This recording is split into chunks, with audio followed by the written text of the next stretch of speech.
If you look around the world today, the United States is the most expensive, so it would probably be the least successful purely from the point of view of having the highest valuation. But there's even bargains in the US. You can buy expensive companies and really cheap ones, but the overall market is expensive.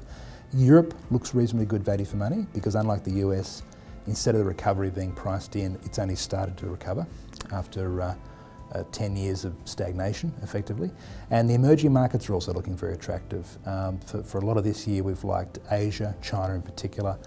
You look at a lot of tech stocks in the United States that are extremely expensive. Often you'll find the same tech stocks in China, in the same industries at much cheaper prices, but even they've started to rise in valuation, so we'll see that trend, I think, continue.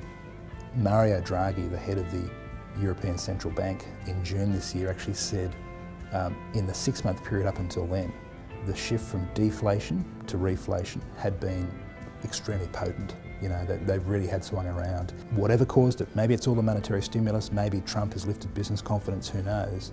But clearly since December 2016, we've seen this notable lift in consumer and business confidence, which has allowed the economy to start to move. Central banks clearly will take their foot off the stimulus and we'll see some sort of a reversion to the mean, some sort of return to normality in markets. But because some of them are overpriced, that means they'll have to come down to earth. Other markets will go from cheap to higher valuations. Maybe North Korea, to a degree, is a bit of an X factor. I think no one wants a war in North Korea.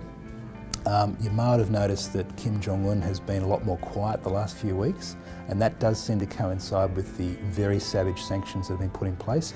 If it all doesn't turn out well, that could be a shock geopolitical event for some time in 2018. So no one wants that. The risk of that is still very low, but I think it's notable that maybe was a worry that has come off the boil a bit in the last few months.